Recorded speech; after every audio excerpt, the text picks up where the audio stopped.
There's nothing quite like Embarkation Day.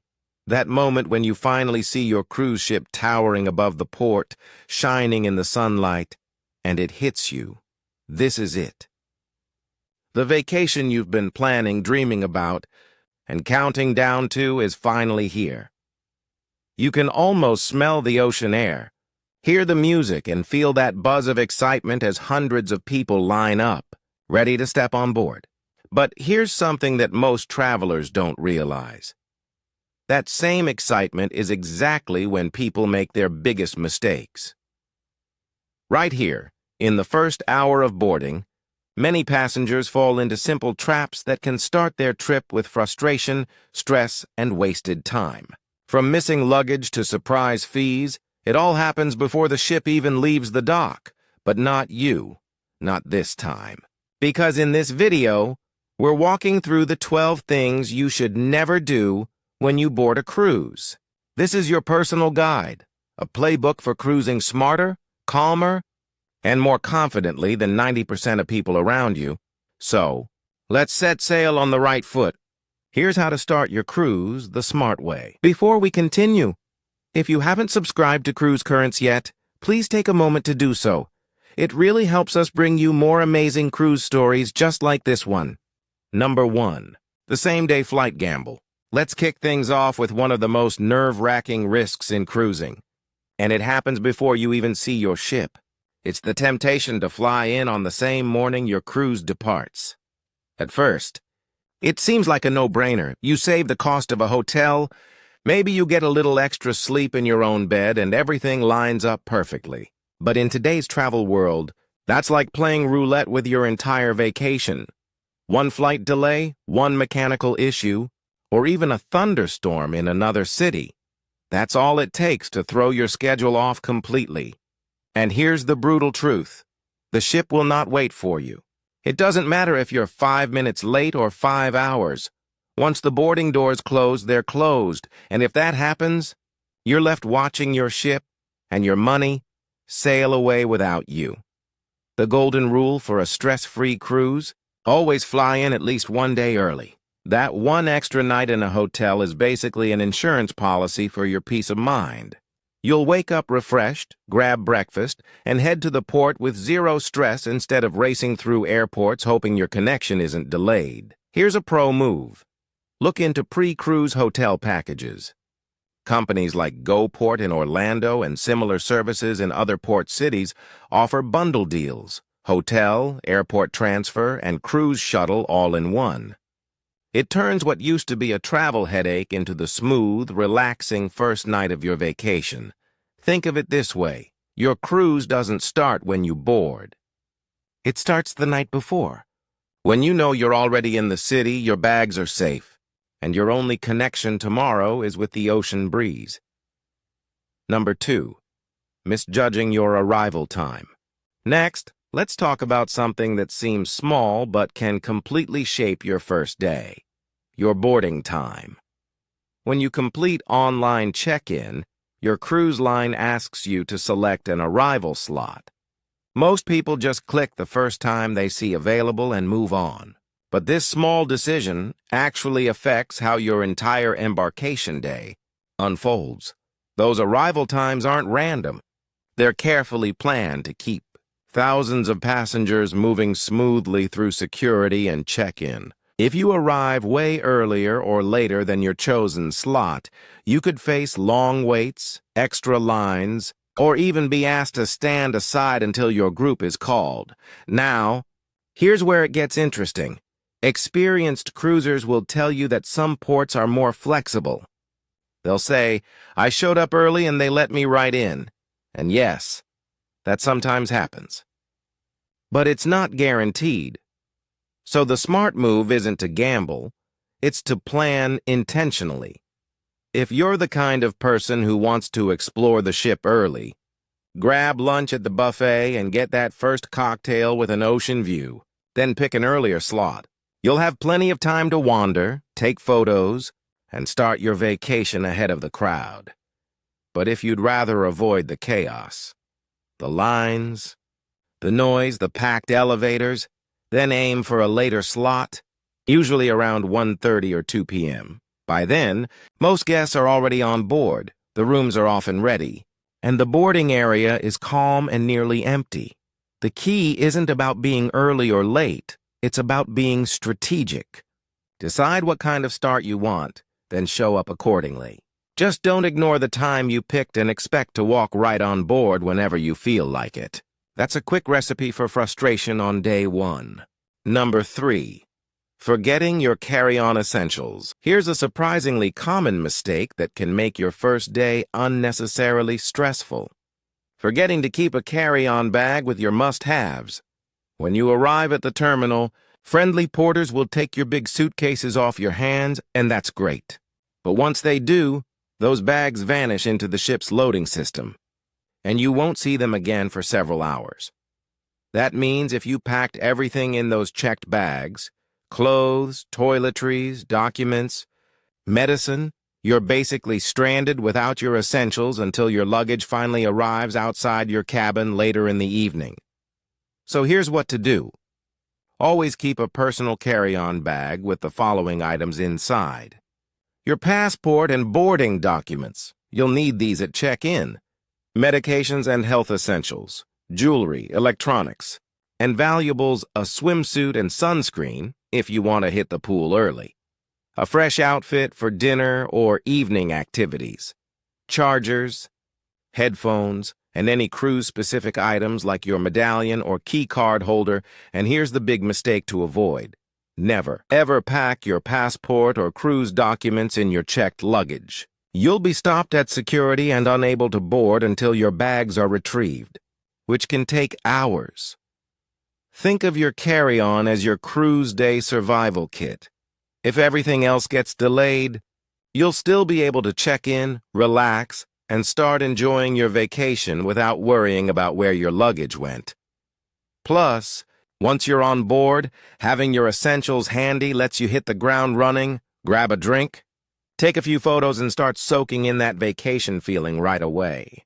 Number 4, trying to sneak forbidden items on board. When it comes to cruise packing, here's a mistake that gets people every single sailing, trying to sneak in items that aren't allowed. Cruise security is strict, and the rules are there for a reason. But every trip, there's someone who thinks they can get away with slipping a small iron, a hot plate, or even a bottle of alcohol into their luggage. Don't do it. It's simply not worth the hassle. Anything with a heating element, like irons, steamers, candles, or kettles, is a fire risk. And cruise ships treat fire hazards extremely seriously. Your bag will be flagged, pulled aside, and you'll get a note asking you to report to security to claim it. Not exactly the relaxing start you imagined, right? And it's not just electrical items. Some ports and destinations also have local restrictions you might not expect. For example, several Caribbean countries actually prohibit camouflage clothing altogether, even just for fashion. So that trendy outfit could become a problem before you even board. The smart approach? Before packing, take 5 minutes to check your cruise line's official prohibited items list. Every line posts one on its website, and it's the easiest way to avoid hours of frustration later. If you're ever unsure about something, from power strips to travel irons, just leave it out. Cruise cabins are already designed with what you need: hair dryers, outlets, and sometimes laundry service. So instead of worrying about sneaking things on, focus on what really matters: getting through security smoothly and starting your vacation stress-free. Number 5, skipping the safety drill. Now let's talk about something everyone wants to ignore: the safety drill, also known as the muster drill. Yes, it's required, and yes, it happens before the ship can leave port. But the biggest mistake you can make on embarkation day is treating it like it's optional. Here's the truth: until every single passenger completes the drill, the ship cannot legally sail. That means if you try to skip it, you're not only delaying your own trip, you're holding up the entire vessel. The good news? The process is much easier than it used to be. Most cruise lines now use a virtual muster system. You simply watch a short safety video on your stateroom TV or the cruise line's app, And then check in at your assigned assembly station where a crew member scans your card. Done. The whole thing takes maybe 5 minutes, far less time than waiting in a buffet line. But what many people forget is that crew members will start making announcements, and if you haven't checked in, they'll eventually call out names and cabin numbers. And trust me, you don't want to be that person everyone hears over the loudspeaker. The smartest thing to do is complete your muster drill the moment you board. It's quick, it's easy, and once it's done, your vacation can truly begin. No interruptions, no reminders, just pure relaxation. Think of it as the final green light to your holiday. After that, you can officially say you're on cruise time. Number 6, overdoing the drinks on day 1. Vacation mode can hit fast, especially if you've got a drink package burning a hole in your wristband. But one of the most common embarkation day mistakes is going too hard, too soon. It's totally fine to celebrate, grab a cocktail, and toast to the start of your adventure. But downing drink after drink before the ship even leaves port? That's a rookie move, and it can backfire in more ways than one. For starters, hangovers at sea are not fun. The mix of sun, motion, and dehydration can make even mild seasickness 10 times worse. But beyond that, there's a bigger risk most people don't think about: travel insurance. Many insurance policies quietly include a clause that voids coverage for any injury sustained while intoxicated. So if you slip, fall, or need medical attention after a few too many drinks, you might be stuck paying those medical bills out of pocket. The best way to handle it is simple. Pace yourself. Your drink package is valid for the entire cruise, not just the first few hours. Have a few drinks, enjoy yourself, but alternate with water. The sea air and sun will dehydrate you faster than you expect.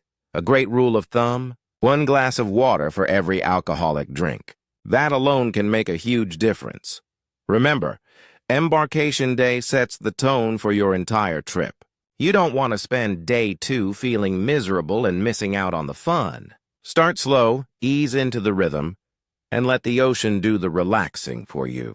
Number 7. Don't forget to turn off your cellular data. Now, this one might seem small, but trust me, it's one of the most expensive mistakes you can make on a cruise. It happens quietly in the background, and by the time you realize it, the damage is already done. Here's the deal. Once your ship sails away from the port, it switches from regular land-based cell towers to a satellite connection called cellular at sea. Sounds fancy, right? But here's the catch. Those roaming rates can be outrageous. We're talking hundreds, even thousands of dollars, added to your phone bill without you even using your phone much. It happens like this. Your phone automatically connects to the ship's network, and things like emails, app updates, or background notifications quietly start using data. You might not even notice, but your phone company sure will. The simple solution? Make it a ritual. Before the ship leaves port, switch your phone to airplane mode. Then, if you've bought a Wi-Fi package, you can safely turn Wi-Fi back on. That way, you stay connected without risking a shockingly high bill when you get home. Think of the sail-away horn as your reminder. The second you hear it, that's your cue. Airplane mode on, Wi-Fi on if needed. This one step can literally save you from a vacation-ruining surprise. Number 8. Don't skip the sail-away moment. There's something truly special about that first moment your ship starts to move. When the horn sounds, the crowd cheers, and the port slowly fades into the distance. It's the official start of your adventure, the moment every cruiser waits for. Yet, surprisingly, many passengers miss it completely. It's easy to get caught up unpacking, exploring, or scrolling through your phone. But if you do, you'll miss one of the most unforgettable parts of the cruise. And here's the thing.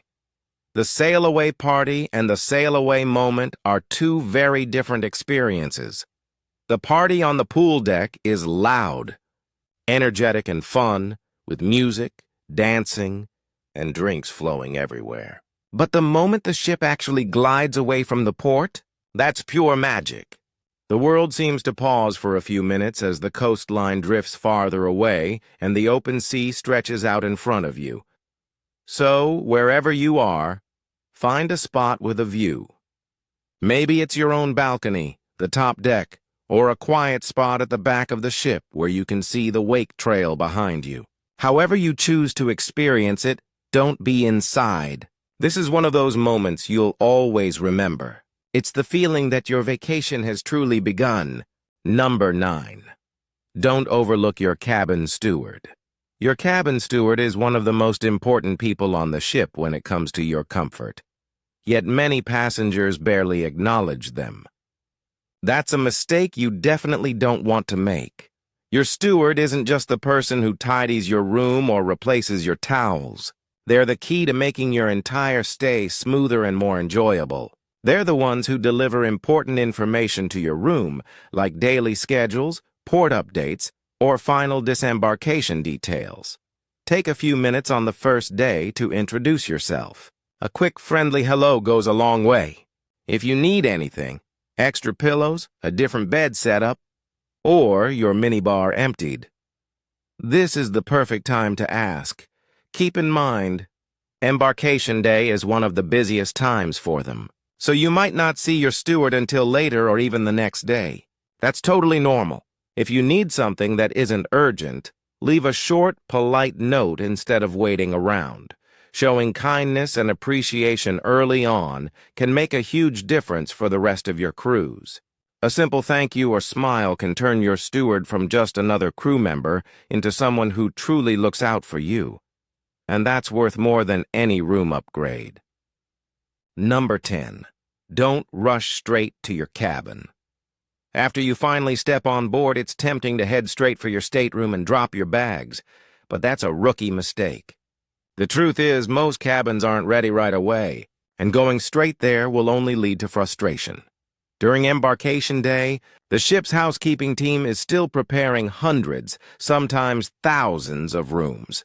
The hallways to the cabins are often closed until the early afternoon, usually around 1 to 2:30 p.m.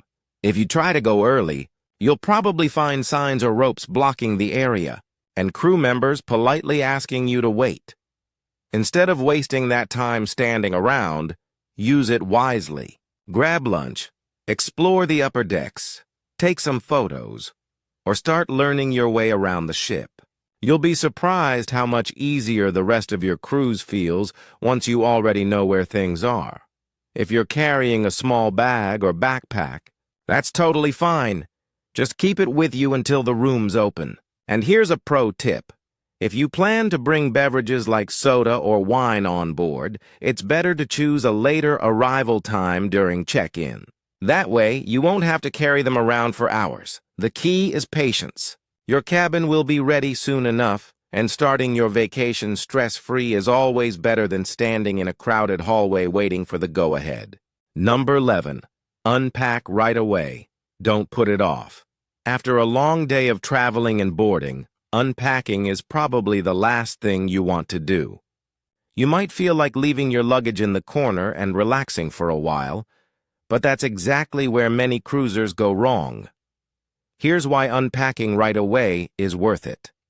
Once your suitcases arrive outside your cabin, usually later in the afternoon, it only takes about 20 minutes to get everything in place. That small effort instantly makes your cabin feel more like your own space instead of a temporary hotel room. Living out of a suitcase for days can make your cabin cluttered and stressful. You'll end up wasting time digging through piles of clothes every time you need something. Instead, take a few minutes to hang up your outfits, put your shoes away, and organize your essentials. Here's a pro tip. Most cruise cabins never have enough hangers. Pack a few foldable ones or some magnetic hooks to give yourself extra hanging space. They make a huge difference. And once you're done unpacking, slide your empty suitcases under the bed. It's the perfect storage spot and clears up your limited floor space. Doing this right away sets the tone for the rest of your trip. You'll be organized, relaxed, and ready to fully enjoy every moment instead of tripping over luggage or searching for things later. Number 12. Avoid starting your trip in the guest services line.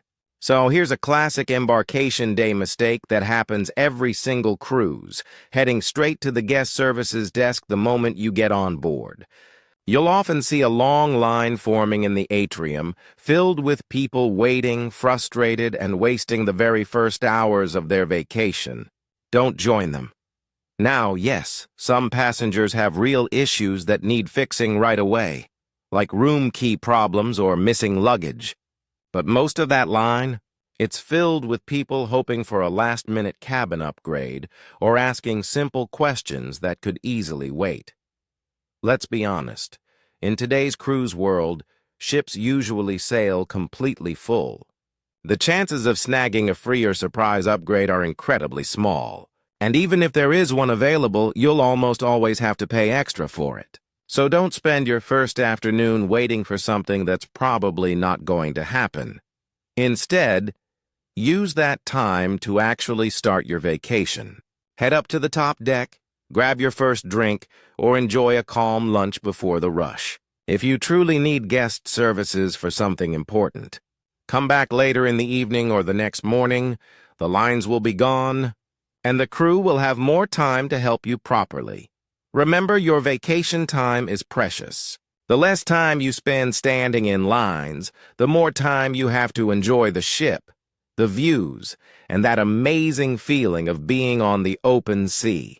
And there you have it, the complete playbook for mastering Embarkation Day. Avoid these simple mistakes, and you'll start your cruise calm, confident, and way ahead of the crowd.